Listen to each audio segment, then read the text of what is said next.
On the 1st of April 2014, two Dutch girls, Kris Kremers and Lisanne Froon, went missing during a hike on the Pianista Trail at Boquette, Panama.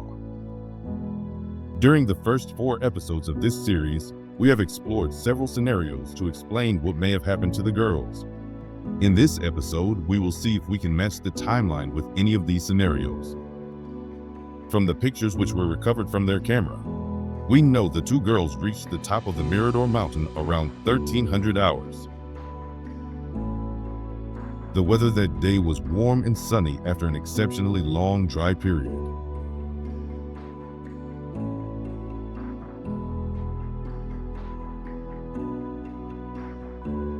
In the pictures, we can see they each carried a 500 milliliters bottle of water with them, a quantity barely sufficient for the 5-hour hike.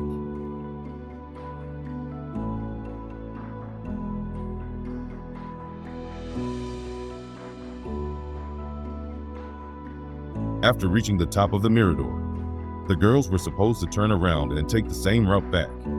However, for some unknown reason, they continued on the trail, descending the mountain ridge on the Atlantic side.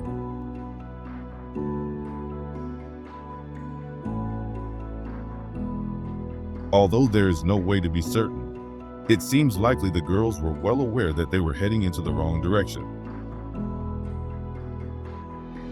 Heading north, the trail would lead them through dense forest while slowly descending. On their right-hand side, the forest would slope down into the eastern valley. On their left-hand side and right ahead would be the valley of the first and second stream, which they would have to cross before reaching the open meadows of the paddocks. The nearest village along the trail would be Alto Romero, but there was never any hope they would be able to reach this place before sunset. The only map the girls carried with them was a simple tourist brochure, which did not show the trail at all.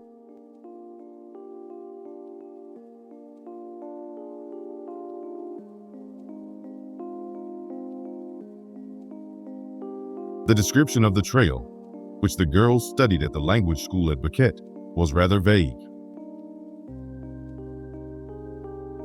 It is important to note that this description did not mention the paddocks or the final destination of the trail.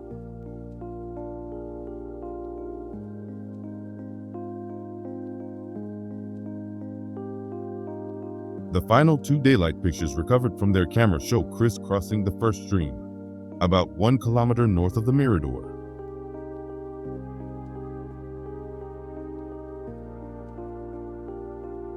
We can see some mud on Kris's shorts and lower legs, indicating she fell at least once on the steep slopes leading down to the first stream.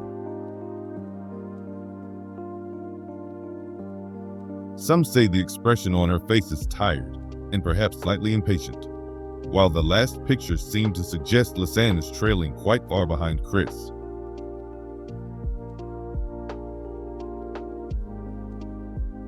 About 3 hours into the hike, it is logical to suspect the girls are getting tired, and it is quite likely the little amount of water they carried with them is exhausted by now. Ahead of them, just minutes after the first stream, lies another steep slope, which they will have to ascend in order to reach the second stream and the paddocks. Many will consider the view from the paddocks worth the effort of reaching there, but it is unlikely the girls were aware of the existence of the paddocks.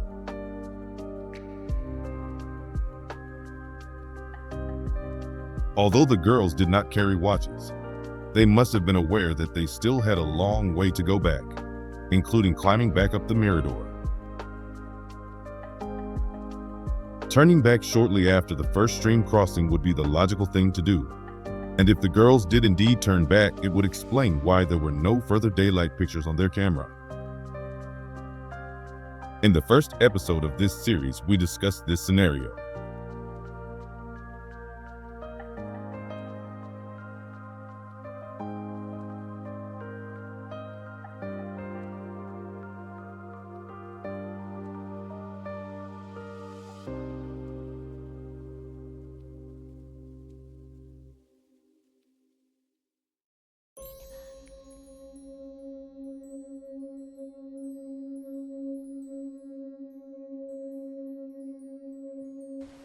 Het is dus nu, even kijken, 35 minuten vanaf de laatste foto. Dan ben je hier. Geen enkele rotswand gezien, niks waar je in kan. Geen enkele rotswand gezien, niks waar je in kan vallen, niks waar je uit kan glijden. Het is een volstrekt raadsel. In 2023, when we explore the Eastern Valley with our drones, we find very dense vegetation and slopes of 20 to 30 degrees on average, with just a few places where a fall might theoretically be possible. The terrain is very dynamic though, with frequent landslides which leave open scares on the hill slopes.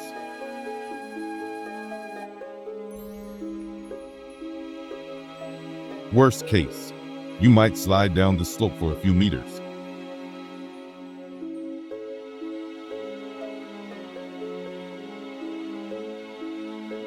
Besides, these slopes were searched during the weeks after the disappearance of the girls. On April 14, Wild Explorer wrote a detailed description of his search of the slopes of the Easterly Valley, which is definitely worth reading. Walking along the Easterly Valley, parallel to the trail, from the Mirador to the first stream, he found very dense vegetation and soft soil, but no sign of the girls.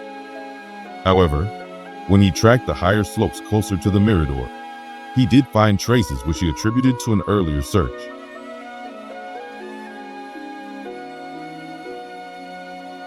His final conclusion is that the girls most probably had an accident at or near the second stream crossing. However, he admits that the case is still intriguing him.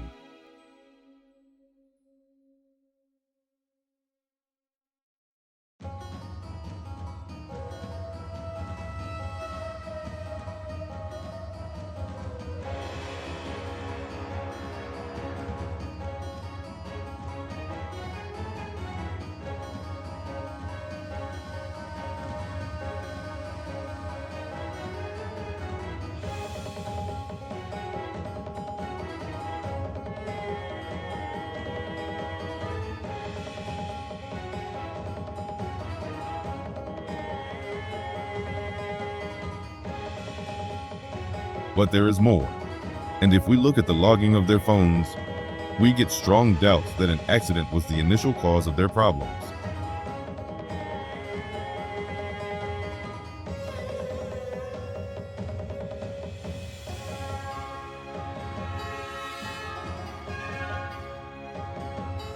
Only 2 alarm calls were made on April 1, both of which failed as the phones did not have any network connection. After this, no further calls were made, although the phones were kept on until it became too dark to move any further. Then the phones were switched off and not used again till sunrise the next morning.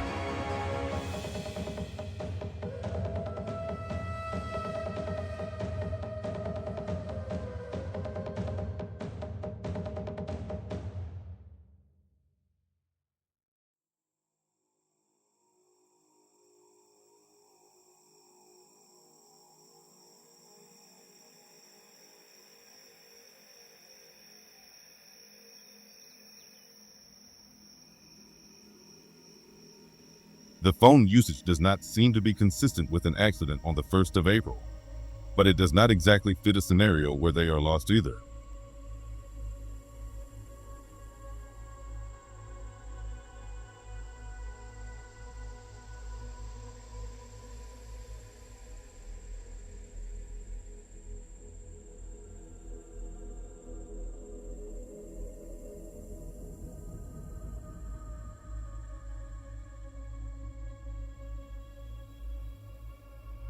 Could it be that we are overlooking something?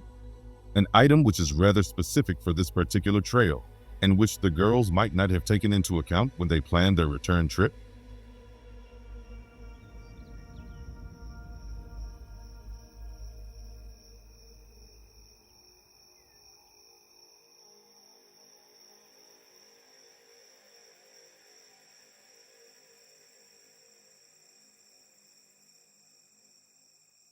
Anyone who watches videos of the Pianista Trail will notice the deep trenches, which the trail runs through for most of its route.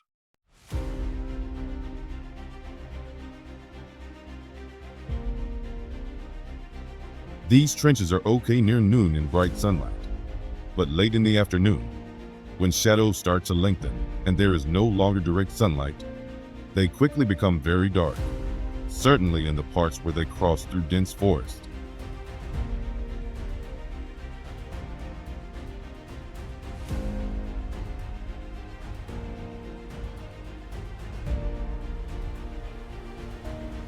Kris and Lisanne did not carry flashlights, and the batteries from their phones would not support the phone to be used for light for a lengthy period.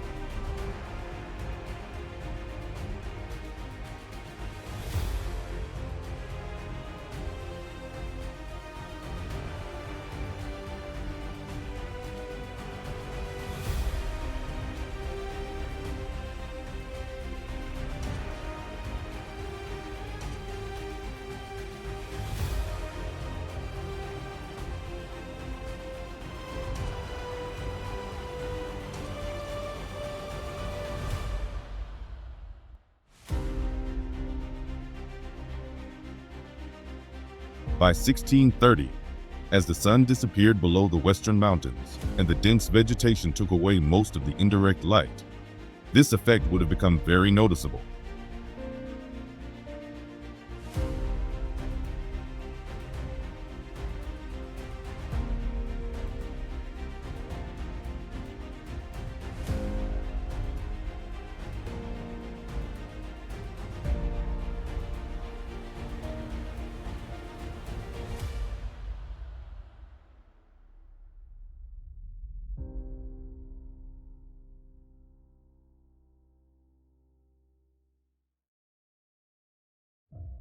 As the trail passes through a trench for most of its route, it is likely the girls were inside one of these trenches when they decided that it would not be safe to continue any further.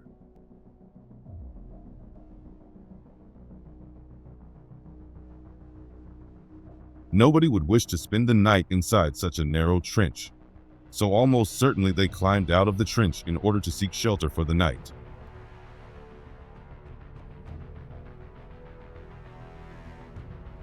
At 1639, there would still have been sufficient light on the paddocks, and following the trail would not have been a problem. This means they must have been inside a trench and in dense forest.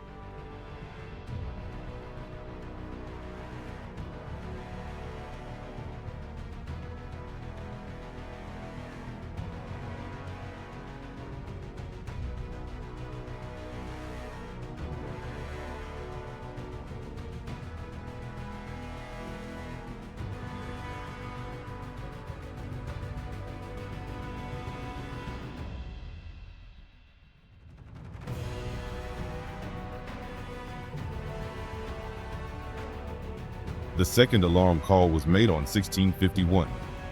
Sometime after this second failed call, the girls must have decided to abandon their attempt to continue on the trail and climb out of the trench to seek shelter for the night. Under the dense canopy of the trees, the light would have been fading away at that time, and as they tried to find a good spot for the night, they may have wandered further away from the trail than they intended to do.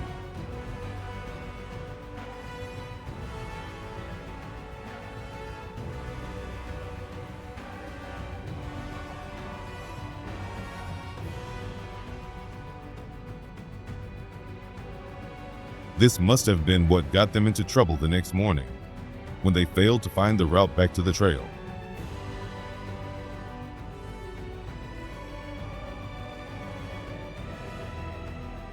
But where did they leave the trail?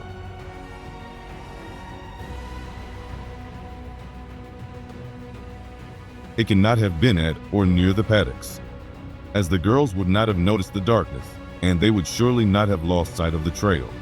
So it must have been in dense forest.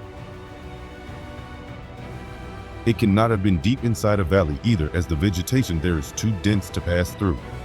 Only on the higher slopes is it possible to move some distance away from the trail if you climb out of the trench.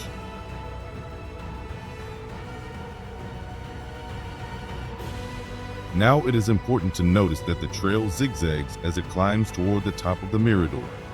At times, the trail is passing along the eastern slopes, while at other times it is passing close to the western slopes.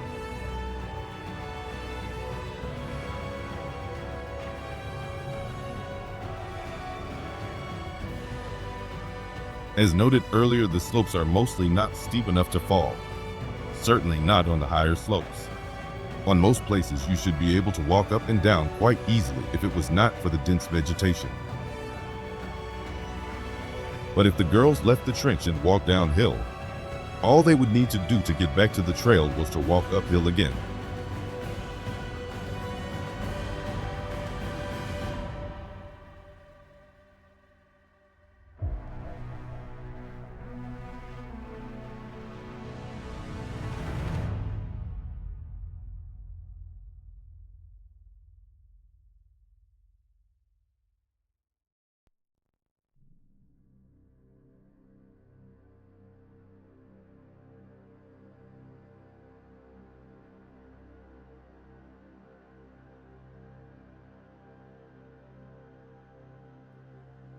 At some time after the second failed alarm call, the girls must have climbed out of the trench, walking east through dense vegetation at a place with barely any gradient.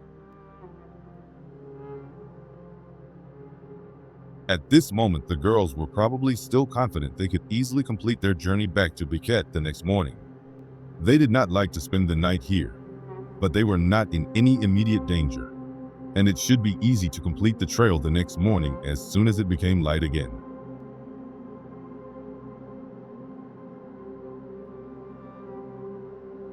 There were no further alarm calls that night, as there was no immediate danger and nothing anyone could do. They most probably switched off their phones to conserve battery power.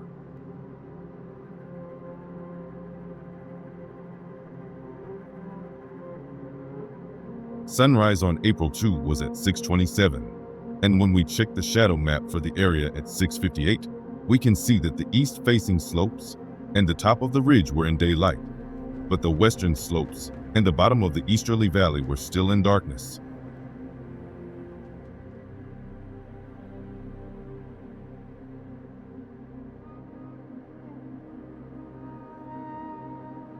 It did not take long for panic to set in though, for in the early morning light, nothing looked the same as it had done in the fading light of the previous day. And having no experience in tracking, they failed to find their footprints of the previous day.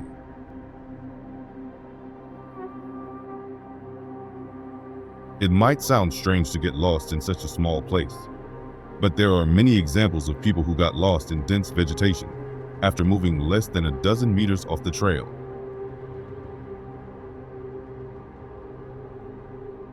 As they search for a way back, the girls may at times have come within meters of the trail, but these narrow trenches are very hard to see when you are outside of them, and as panic set, they may have wandered even further away.